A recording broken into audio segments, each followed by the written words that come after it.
നമശിവായ. നമസ്കാരം. ഇന്ദിരാനന്ദം ബ്രഹ്മാനന്ദത്തിൻ്റെ പ്രഭാത വന്ദനം. ജ്ഞാനപ്പാന അമൃതത്തിലേക്ക് ഏവർക്കും സ്വാഗതം. കഴിഞ്ഞ ജ്ഞാനപ്പാനയുടെ അവസാനമായിരിക്കുകയാണ്. അവസാനത്തെ അരികളിലേക്കാണ് നാം കടക്കുന്നതിന് മുമ്പ് കഴിഞ്ഞ ദിവസം നാം പറഞ്ഞു നിർത്തിയ ശ്രദ്ധിച്ച കാര്യങ്ങൾ, നാമസങ്കീർത്തനത്തിൻ്റെ പ്രാധാന്യം ആണ് കവി മുൻപ് പറഞ്ഞതെല്ലാം അടിവരയിട്ട് പറയുന്ന ദൃഷ്ടാന്തങ്ങൾ സഹിതം ഭാഗവതവും ശ്രീമദ് ഭഗവത്ഗീതയും എല്ലാം അതിലെല്ലാം നാരായണീയവും അതിലെല്ലാം പറഞ്ഞിരിക്കുന്ന കാര്യങ്ങൾ ദൃഷ്ടാന്തമായി ചൂണ്ടിക്കാണിച്ചുകൊണ്ട് കവി വർണ്ണിക്കുകയായിരുന്നു. അവസാനം പറഞ്ഞത് ഭഗവാന്റെ ഭക്തിയുടെ 9 ഭാവങ്ങളെപ്പറ്റി കവി പറയുന്നുണ്ട്.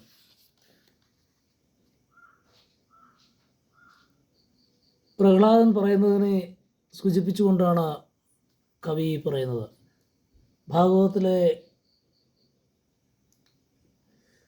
പ്രഹ്ലാദൻ പറയുന്നുണ്ട്, വേദവ്യാസൻ മനോഹരമായി അത് വർണ്ണിച്ചിട്ടുണ്ട്. 9 ഭാവങ്ങളെന്ന് പറയുമ്പോൾ ഭഗവാന്റെ കഥകളുടെയും നാമങ്ങളുടെയും ശ്രവണം, കീർത്തനം, സ്മരണം, ഭഗവാന്റെ പാദ ശുശ്രൂഷ, ഭഗവത് പൂജ, നമസ്കാരം, ഭഗവത് ദാസ്യം, ഭഗവാനുമായി സഖ്യം, ആത്മസമർപ്പണം എന്നിങ്ങനെയാണ് മനോഹരമായ 9 ഭാവങ്ങൾ. ഒരു യഥാർത്ഥ ഭക്തൻ ചെയ്യേണ്ട കാര്യങ്ങൾ. ഒരു യഥാർത്ഥ ഭക്തന് മാത്രമേ ഇതെല്ലാം ചെയ്യാൻ കഴിയൂ. പൂർണ്ണമായും ജീവിതം ഭഗവാനിൽ അർപ്പിച്ച് കഴിയുന്ന സർവസംഘ പരിത്യാഗിയായ ഒരു ഭക്തന് മാത്രം ചെയ്യാനും കഴിയുന്ന കാര്യങ്ങളാണ് ഈ 9 ഭാവങ്ങൾ. ഭഗവൻ നാമശ്രവണവും കീർത്തനവും അതിൽ പറഞ്ഞിരിക്കുന്നു. നാമസങ്കീർത്തനമാണ് മോക്ഷം നേടുന്നതിനുള്ള ഈ കലിയുഗത്തിലെ ഏറ്റവും ശ്രേഷ്ഠമായ മാർഗമെന്ന് കവി പറഞ്ഞ് ഉറപ്പിക്കുകയാണ്. ഈ ഭാവങ്ങളാൽ ഭഗവാനെ സേവിച്ചവർക്ക് ഉദാഹരണമായി പലരുമുണ്ട്. എങ്കിലും യഥാക്രമം പരീക്ഷിത്ത്, അജാമിളൻ, പ്രഹ്ലാദൻ, ഭരതൻ, ശബരി, വിഭീഷണൻ, ഹനുമാൻ, സുഗ്രീവൻ, മഹാബലി, അവരും 9 പേരാണ്. എന്നിവരുടെ കഥകൾ ദൃഷ്ടാന്തമായി നമുക്ക് സ്വീകരിക്കാവുന്നതാണ്. താൻ പറഞ്ഞിരിക്കുന്ന പ്രസ്താവനയ്ക്ക് പൂന്താനം ആധികാരിക കണ്ടെത്തുന്നത് ശ്രീധരാചാര്യർ, വേദവ്യാസൻ എന്നിവരിൽ നിന്നും അവരിൽ കൂടെയും ഭഗവത്ഗീത, വേദങ്ങൾ എന്നിവയിൽ കൂടെയുമാണ്. അവസാനമായി കവി പറയുന്ന വരികൾ നമുക്ക് ശ്രദ്ധിക്കാം.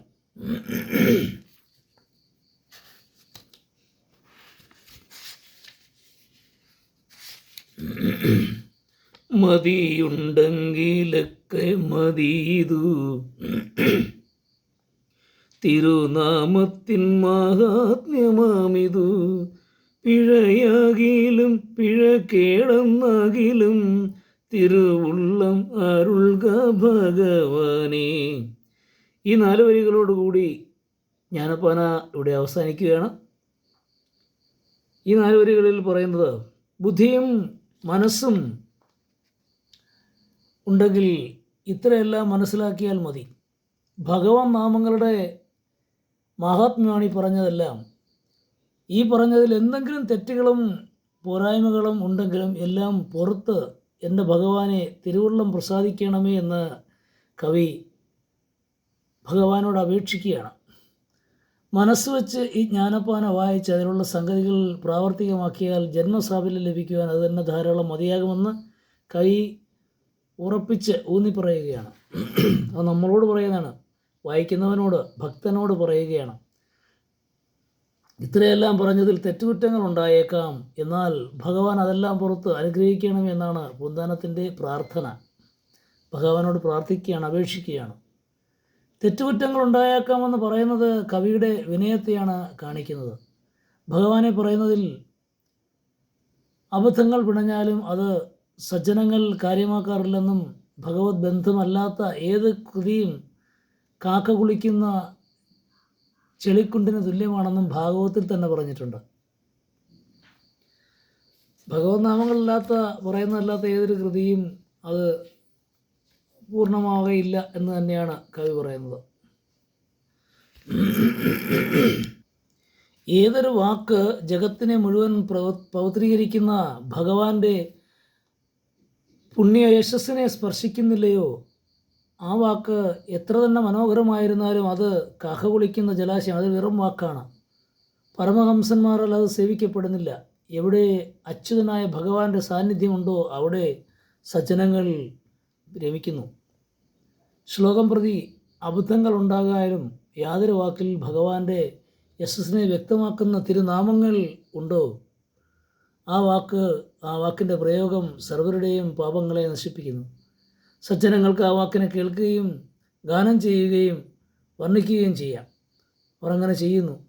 തലമുറകളുടെ കൈമാറി വന്ന പൂന്താനം എന്ന ഭക്തശിരോമണിയുടെ ജ്ഞാനപ്പാന എന്ന ഈ കാവ്യം ഇന്നും ഭഗവത് ഭക്തന്മാരുടെയും പണ്ഡിതന്മാരുടെയും മനസ്സുകളിൽ ഗണനീയമായ ഒരു സ്ഥാനം ഉറപ്പിച്ചിരിക്കുന്നു.